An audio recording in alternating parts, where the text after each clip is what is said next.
funcionan, pero hay algunas inferencias inmediatas que no, entonces todavía tengo que revisar eso, pero digamos que parece que va bien, ¿no? Y también podemos hacer argumentos con inferencia modal. Los primeros estudios que hemos hecho muestran que el sistema de TFL con esos operadores modales se parece un poco al sistema KDT. Siguiente, por favor. Y también con otras modificaciones sintácticas parece que podemos hacer representación de silogística estadística. Resulta que esa inferencia que habíamos puesto al principio de menos del 25% de filósofos, etcétera, etcétera, es válida también. Y se puede mostrar con la estrategia de árboles. Siguiente, por favor. Ahora, lo interesante de este proyecto no es nada más la idea de que se pueden desarrollar los árboles para distintos fragmentos inferenciales, ya sean modales, apodícticos, relacionales o estadísticos, sino que se pueden proponer justo como parte de un proyecto de naturalización de la lógica, como querría Larry-Moss. Siguiente, por favor. Larry-Moss prácticamente lo que hace es que empieza a partir de un sistema con esas dos proposiciones. Bueno, empieza con un sistema más básico, pero después propone el sistema S, que tiene literalmente este par de proposiciones, ofrece una sintaxis, una semántica, y muestra que ese sistema es completo, y va mostrando completos varios sistemas. Y al final lo que nos arroja Moss, siguiente por favor, es un esquema en el cual hay ciertos límites sobre lo que podemos decir en esos sistemas. Entonces, por ejemplo, esa línea que dice Aristóteles, lo que está arriba serían sistemas más que aristotélicos, los que están abajo serían sistemas aristotélicos, ¿no? La línea que dice Church-Turing, arriba están los sistemas que, digamos, son indecidibles, porque están sobrepasando la frontera de Church y Turing, ¿no? Y abajo serían sistemas que son decidibles o por lo menos semidecidibles. Y esa línea que dice Peano-Frege son todos esos sistemas que requieren una sintaxis de primer orden. Siguiente, por favor. Lo que se puede mostrar, ese trabajo está en revisión, esperemos que pase, es que todas las reglas de los sistemas de Moss todas las reglas del sistema de Moss, sí, por favor, todas las reglas del sistema de Moss se pueden reducir a fragmentos de la lógica de términos de Summers, aunque no necesariamente al revés, lo cual sugiere que TFL es un sistema de lógica para lenguaje natural. De tal manera que TFL lo veríamos de ese lado. Por lo menos el fragmento que les he mostrado ahorita estaría en esa frontera. Estaría arriba de los sistemas tipo Aristóteles porque es más expresivo que un sistema aristotélico, pero por lo menos este fragmento estaría debajo de las fronteras de Church-Turing porque ese sistema sería equivalente a aquel que se ve más arriba y a la derecha. Sin embargo, estaría fuera de los límites de las fronteras de Peano-Frege porque su sintaxis no es de primer orden. Eso quizá es lo más interesante. Ahora, ¿qué ventajas podemos ganar de esto? Bueno, no solamente podemos tener la contraparte lógica para modelar el razonamiento en lenguaje natural, sino también una contraparte computacional. Que así como tenemos... bueno, es que el argumento es interesante. Resulta que el abandono de la lógica de términos para la filosofía no está justificado, y los computólogos han utilizado mucho las lógicas de primer orden, pero si el abandono de la primera no está justificado, tampoco vemos por qué debería estar justificado el abandono para la computación. Y Moses en una tesis de maestría decía, pues es que en efecto el abandono de la lógica tradicional para favorecer la lógica de primer orden en la computación no está justificado.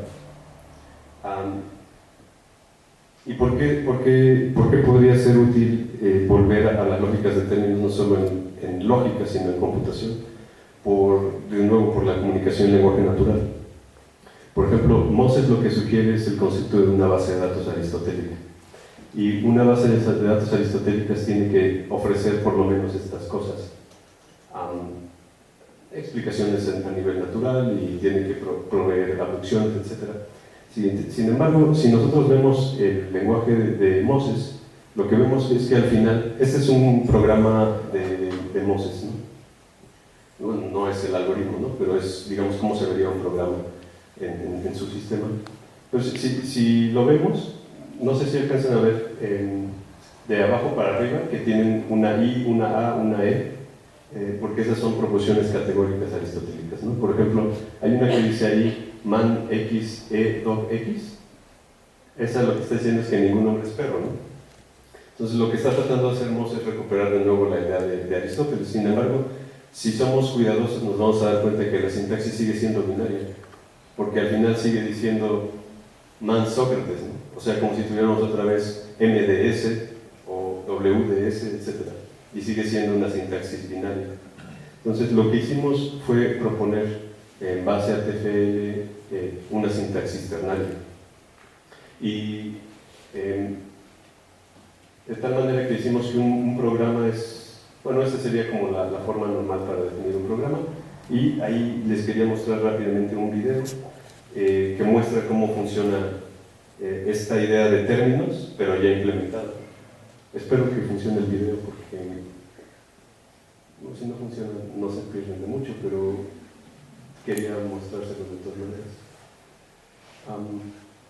Ajá, no se ve. Bueno, el programa no se ve, pero el video lo que mostraba era cómo se ve una aplicación de esta sintaxis ternaria. No se ve, ya continuamos con eso. Cómo se ve ya la aplicación de estas ideas somercianas, ¿no? Y lo interesante de esto es que al ir a la implementación computacional, siguiente por favor, podemos, ahí va el video, siguiente por favor, podemos regresar de nuevo a ver qué podemos observar a partir de eso, y lo que podemos observar es que hay un abandono también de la sintaxis binaria o fregiana, ¿no? Y otra cosa interesante es que como TFL rechaza la distinción entre proposiciones universales y singulares, porque tanto la universal como la singular se representan de la misma manera, la distinción entre hechos y reglas, como en Prolog, desaparece.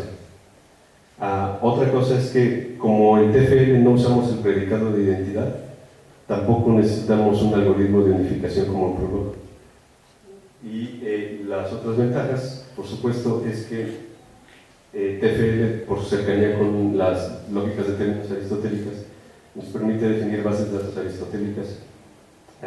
Y esto pues sería como la contraparte computacional de esta idea de lógica natural. Siguiente, por favor.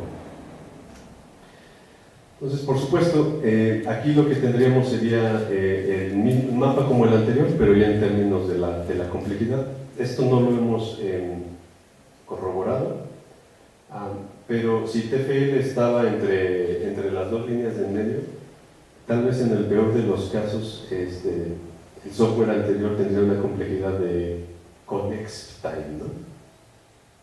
O sea, sería literalmente tiempo exponencial no determinista, pero por lo menos no sería indecidible, ¿no? Eso todavía no lo hemos demostrado, pero digamos que también es otra conjetura que tenemos, ¿no? En base a lo que hemos encontrado. Pues bien, a modo de resumen, lo que he tratado de demostrar hoy es que esta lógica de términos, por sus capacidades inferenciales y representativas, puede ser más interesante de lo que originalmente podríamos haber creído, ¿no? O sea, reutilizar las lógicas aristotélicas podría ser mucho más interesante de lo que podríamos creer, no solamente por lo que podemos representar, sino incluso también por lo que podemos implementar, y porque tiene esa capacidad de extenderse para razonamiento estadístico, razonamiento modal, razonamiento intermedio, razonamiento numérico, ¿no? Y por otro lado, una de las ventajas de tener los árboles es que nos permite lidiar con inferencias y simplificaciones poliádicas, ¿no? Tenemos un método unificado, ¿no? O sea, no tratamos la lógica proposicional, la lógica de primer orden como si fueran cosas diferentes, ¿no? Con los mismos términos se puede representar todo. Y otra de las ventajas que podemos ver es que, pues por su origen, no utilizamos reglas de cuantificación y sublimitación, lo cual en efecto es útil para la programación lógica. Y además, pues se reduce significativamente el número de reglas, ¿no? En algunas versiones, Summers y Engelbrechtsen ponen 15, 16 reglas, 12 reglas, etc. En algunos casos más. pero digamos que con el método de árboles pues reducimos simplemente a 2. Y pues nada, yo ponía al principio a Lewis Carroll por la idea de los términos, ¿no? Porque la lógica de Carroll es una lógica terminística también. Y pues esto ha sido también como una especie de homenaje no solamente a la idea de términos, sino a Carroll, ¿no? Que murió también precisamente un 14 de enero, ¿no? Nada más de 1898. Pues muchas gracias, eso es todo lo que quería presentar.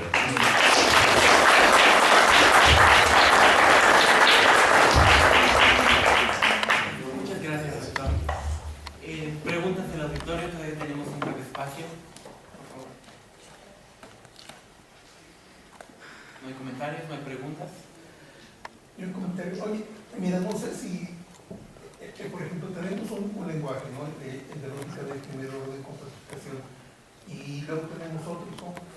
Y parece que por lo que escuché, creo que todo lo que se puede decir en uno se dice en este.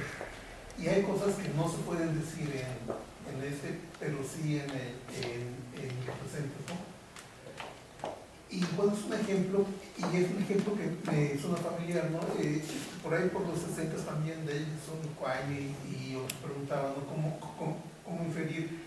El embajador firmó el tratado con una pluma verde, por lo tanto el embajador firmó el tratado, ¿no? O sea, creo que es un problema muy similar y tenían problemas, ¿no?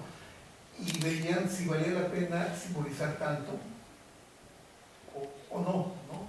Y parece que con este sistema se simplifica, ¿no?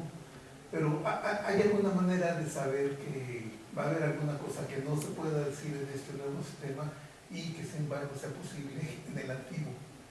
Esa es una buena pregunta. Honestamente no lo sé, porque me parece que, por lo menos lo que he encontrado en los proponentes de este sistema, lo que tratan de hacer es agarrar cierto tipo de inferencias que nos suenan muy obvias en lenguaje natural, y lo que han tratado de mostrar es que con esta sintaxis de términos sí se puede, y con la sintaxis de primer orden o no se puede, o por lo menos no es evidente. Ahora, si se podría hacer como una prueba de saber si todas se van a poder, eso la verdad sí, no lo sé. Ahora, el proyecto de Summers está interesante porque está asociado con una especie de teoría de categorías que sugiere que hay ciertos términos que estarían como más arriba de otros, literalmente como una especie de jerarquía. Entonces, y lo que sugiere Summers es que estas jerarquías de términos serían lenguajes, y que las inferencias permitidas en un lenguaje tendrían que ver con cómo están ubicados esos términos en la jerarquía. Entonces, tal vez lo que se podría hacer, eso se me está ocurriendo ahorita, tal vez lo que se podría hacer es mostrar al interior de un lenguaje si hay ciertos términos cuya jerarquía se puede modificar o no, etc. Y a lo mejor eso sí nos podría ayudar a determinar que a lo mejor dentro de cierto dominio ciertas fórmulas bien formadas se pueden modelar, pero otras definitivamente no. Eso es lo único que se me ocurre ahorita, pero la verdad no sé. Mira, también en el ejemplo Sócrates educó a Platón, Platón fue educado por Sócrates, ¿no? Parece que la inferencia, tengo la impresión de que hay presupuestos, pero no son presupuestos lógicos, sino gramaticales. Por ejemplo, pasar de la voz activa a pasiva se puede, ¿no? Y en algunas lenguas, en el inglés es muy común la voz pasiva, y lo traducimos en voz activa a español. No sé si ese tipo de presupuestos existen por ahí, o sea, presupuestos no de un lenguaje formal, sino Claro. gramaticales. Claro, no, seguramente. Una vez alguien me sugirió que ese problema, en particular el caso de la voz activa y la voz pasiva, no era tan problemático, porque yo podría introducir una premisa que dijera para toda X y para toda Y, si X educa Y, entonces Y es educado por X, ¿no? Como representar justamente ese supuesto. Y ese es un tipo de solución. Otra es dejar que sea un presupuesto, y otra es, y esta es muy cercana a una idea de Quine, otra es suponer que eso es una relación o es una proposición que tiene el mismo significado que la otra. de tal manera que las dos proposiciones significan lo mismo y por lo tanto la diferencia sintáctica, digamos, es despreciable. Sin embargo, yo creo que me parece un argumento muy erróneo, porque, por ejemplo, si yo digo P y Q equivale a Q y P, también esas dos conjunciones son semánticamente equivalentes, pero aunque representan el mismo significado, no nos parece que sean que la diferencia sintáctica sea despreciable. Es más, a veces basamos justamente un sistema en la conmutación de la conjunción. Entonces, creo que la ventaja que ofrece TFL frente a la idea de que sea un solo presupuesto o frente a la idea de que sea una diferencia semántica despreciable, etc., es que permite ver la diferencia sintáctica, ya sea presupuesto o no, permite ver la diferencia sintáctica de un presupuesto semántico. Porque en efecto, que X eduque a Y y que Y sea educado por X significan lo mismo, pero gramaticalmente no son idénticos. Y creo que la ventaja que ahí ofrece TFL es que preserva la semántica, pero respeta que hay una diferencia sintáctica sin asumir otro tipo de presupuestos extralógicos, más que las propias reglas que tiene TFL. No sé, yo todavía estoy descubriendo algunas cosas de ese sistema.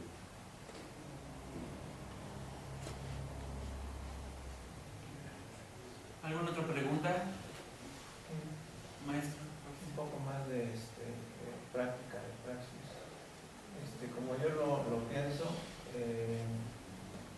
hay un decir que es filosófico lógico según la lógica que presenta, y un que no sería decir un programar, que sería con tendencia hacia la robótica, a lo digital.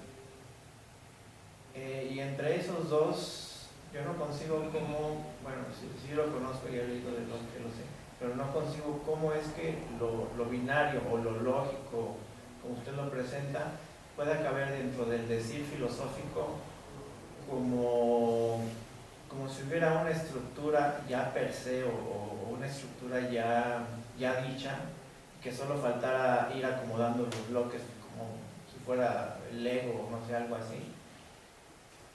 Y quitándole tanto a la observación y a la investigación, tal vez, o no sé, o tal vez sea otra forma de investigación.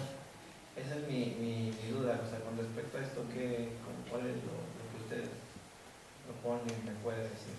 ¿Lo que yo propongo? Sí. Lo que yo propongo es que esta sintaxis de términos, porque los numéricos, los intermedios y los estadísticos, o sea, por ejemplo, lo que yo estoy haciendo es literalmente o sea, estaba el sistema de términos y por otro lado hay una silogística numérica. Entonces, lo que estoy tratando de hacer es hacer híbridos entre estos sistemas. O sea, estoy utilizando el TFL y con la silogística estadística estoy armando el TFL estadístico. Con la intermedia, el TFL intermedio. Entonces, al final lo que estoy tratando de mostrar es que estas unificaciones, cuando los modelo con árboles, funcionan. Literalmente nos producen inferencias correctas cuando deben serlo, y cuando deben serlo nos dan inferencias correctas. Y el siguiente paso es, si esto ya lo pudimos hacer, digamos, por lo menos en papel, el siguiente paso sería ver si se puede hacer también computacionalmente. Y hasta ahorita lo único que hemos hecho es el del TFL intermedio. Y ese sí funciona. A lo mejor no es el más adecuado y la interfaz no es muy... Bueno, ya no lo vieron, la interfaz está muy fea, pero digamos que funciona. ¿Para qué quisiéramos tener esto a la larga? A la larga nos gustaría literalmente tener un lenguaje de programación basado en la lógica aristotélica. Digamos, ¿para qué podría servir? No lo sé. Pero creo que los que desarrollaron Prolog también al principio no tenían como tan claro hasta dónde iba a llegar su proyecto. No creo que este programa llegue a ser tan grande como lo fue Prolog, para nada, pero por lo menos quiero explorar hasta dónde puede llegar esta aplicación de la lógica de términos tradicional en las lógicas computacionales. No sé si eso responde un poco Sí, bastante. a la pregunta. Bueno, gracias. ¿Alguna última pregunta, compañeros? Bueno, en este caso, doctor, le agradecemos mucho su presencia y su interesante conferencia. Y invitamos a todos los asistentes a los eventos que se van a realizar a lo largo de este día. Les agradecemos a ustedes también muchísimo su presencia. Gracias. Gracias.